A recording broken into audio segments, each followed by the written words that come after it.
que llega la trialera complicada, desenrosco el tornillo de la tija, que bajo la tija, que bajo la trialera. ¿Y qué pasa después? Pues nada, que hay que volver a subir la tija, desenrosco, vuelvo a subir. ¡Qué locura! Pues para eso han nacido las tijas pijas o tijas neumáticas. Estar atentos porque de eso va el mercado al día de hoy. Vamos con ello.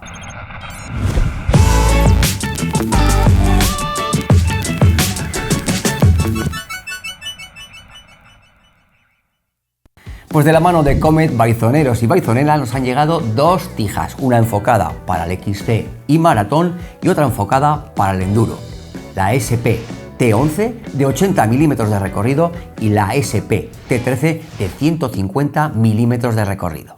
La construcción de ambas tijas es el aluminio, pero 6061 con tratamiento térmico para la de XC y maratón, porque es un aluminio más ligero que la 7075 también con tratamiento térmico que tiene la de enduro, pero algo más pesado y más robusto.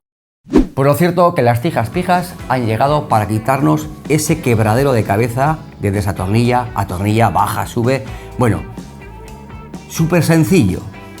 La tija pija con un cartucho, en este caso hidroneumático, sustituible en las dos tijas, un cable y un mando remoto que se acciona y automáticamente ¡pum!, bajamos la tija y lo volvemos a accionar y se sube. Se posiciona milimétricamente allí donde queramos dejarla. El fabricante XLC recomienda el uso de estas tijas para bikers entre 60 kilos y 120 kilos. Tenéis que tener en cuenta que cuando vais a comprar una tija pija, el diámetro del tubo del sillín, muy importante. En XLC tenemos dos medidas, 30,9 o 31,6. Las que nos han llegado a la redacción son de 31,6. Los recorridos, la que nos ha llegado 80 milímetros la de XC y de 150 milímetros la de enduro. Pero hay que tener en cuenta la altura del biker y la de XC nos da tres recorridos, 80, 100 y 125 milímetros de recorrido en función de la altura del biker. Y después también hay que tener otro dato en cuenta, el recorrido que entra al cuadro. Y para adaptarse a la altura del ciclista tenemos recorridos internos de 185, 207 y hasta 240 milímetros. Y en la de enduro, solo un recorrido, 254 milímetros. La existencia de este tipo de tijas es bien sencillo el porqué.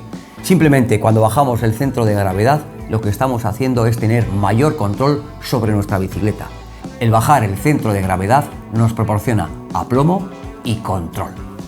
El pero de las tijas pijas ya sabemos cuál es, el aumento de peso. Por eso tenéis que calibrar y ser muy conscientes de que vais a aumentar el peso de vuestra bicicleta, pero también el control, la estabilidad y la seguridad. Y hablando de pesos, el peso de la SP T11 con el cableado, el mando a distancia y la tija, 574 gramos.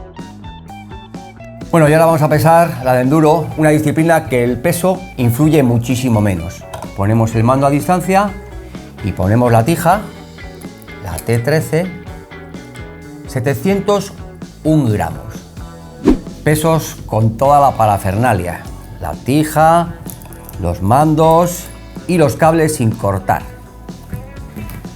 Los precios de las tijas pijas de XLC van entre 150 hasta 240 euros y las que tenemos en la redacción hoy, 230 euros cada una. Te aseguro que como la coloques en la bicicleta o la pruebes, no la vas a quitar. De la mano de Comet nos han llegado estas dos XLC que seguro estás buscando la tuya. Si te ha gustado el vídeo, dale al me gusta, compártelo, suscríbete si no lo has hecho todavía y nos vemos con Josema Fuente en un próximo Mercado al Día.